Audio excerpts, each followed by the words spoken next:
राहुल और विशाल दोनों अच्छे दोस्त थे। एक दिन वे एक चाय की दुकान के सामने खड़े होकर सिगरेट पी रहे थे। राहुल ने विशाल से कहा, विशाल, हमारे ऑफिस में 6 दिन की छुट्टी है, चलो ट्रैकिंग पर चलते हैं। विशाल ने मुस्कुराते हुए कहा, तुम्हारा आइडिया बहुत अच्छा है। घर में बैठने से बेहतर है कि बाहर जाकर कुछ नया किया जाए। इसके बाद दोनों ने ट्रैकिंग का प्लान बना लिया। विशाल ने सुझाव दिया कि वे मोखा नाम के गांव जाएं। राहुल ने हैरान होकर पूछा, गांव क्यों? विशाल ने बताया, मोखा गांव के पीछे एक पहाड़ है और उस पहाड़ के पीछे एक खूबसूरत झरना है। राहुल यह सुनकर उत्साहित हो गया और उन्होंने मोखा गांव की यात्रा तय कर ली। जब वे गांव पहुंचे तो उन्होंने देखा कि गांव में केवल औरतें ही थीं।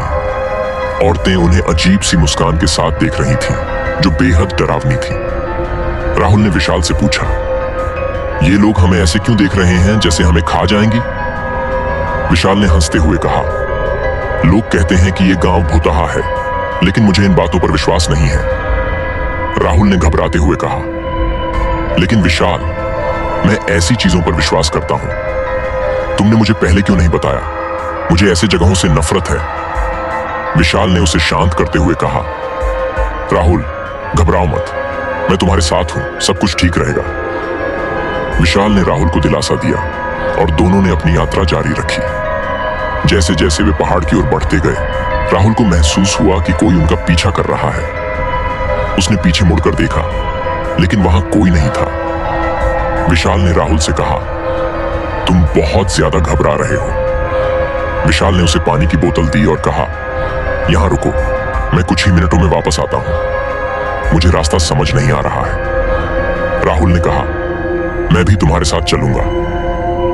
लेकिन विशाल ने उसे वहीं रुकने को कहा और कहा, अगर तुम्हें यहां कोई दिखे तो उससे झरने का रास्ता पूछ लेना, मैं बस देख कर आता हूं। राहुल ने अनमने मन से कहा, ठीक है, तुम जाओ। राहुल इंतजार करने लगा, लेकिन विशाल लौटने में बहुत समय लगा रहा था। राहुल डरने लगा और उसने जोर से विशाल को आवाज लगाई। कुछ ही देर बाद विशाल वापस आया और राहुल से बोला, तुम क्यों चिल्ला रहे हो? सब ठीक है, मुझे रास्ता मिल गया है, अब हमें आगे बढ़ना है। राहुल ने चलते हुए पूछा, तुम्हें रास्ता कैसे मिला? विशाल ने मुस्कुराते हुए कहा, मैंने रास्ता याद कर लिया। फिर अचानक विशाल ने राहुल का हाथ बहुत जोर से पकड़ लिया। राहुल ने चौंकते हुए कहा, क्या हुआ? तुम मेरा हाथ इतनी जोर से क्यों पकड़े हुए हो? विशाल ने कहा, मैं तुम्हें खोना नहीं चाहता, तुम बहुत डरे हुए हो। राहुल ने गुस्से में कहा, मैं कोई बच्चा नहीं हूं, मेरा हाथ छोड़ो, तुम बहुत जोर से पकड़ रहे हो। लेकिन विशाल ने हाथ नहीं छोड़ा। इसके बजाय वह राहुल को खींचने लगा। राहुल ने गुस्से में कहा, विशाल, तुम क्या कर रहे हो? लेकिन विशाल के चेहरे पर एक डरावनी मुस्कान थी, जो उसके चेहरे पर बुरी तरह से चिपकी हुई थी। विशाल ने बिना कुछ कहे राहुल को घसीटना शुरू कर दिया। राहुल ने मिन्नत करते हुए कहा, मुझे छोड़ दो विशाल, जो कुछ भी मैंने किया हो उसके लिए माफ कर दो, मैं तुम्हारा दोस्त हूं। लेकिन विशाल जैसे किसी और ही दुनिया में था। अचानक राहुल का सिर एक पत्थर से टकराया और वह बेहोश हो गया। जब राहुल को होश आया तो उसने देखा कि विशाल उसके बगल में लेटा हुआ था और उसका चेहरा बुरी तरह से घायल था।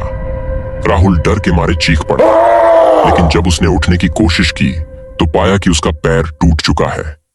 उसने चारों ओर देखा तो हर जगह मरे हुए आदमियों की लाशें बिखरी पड़ी थीं।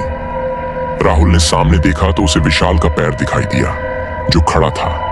लेकिन जब उसने बगल में देखा तो विशाल की लाश पड़ी थी।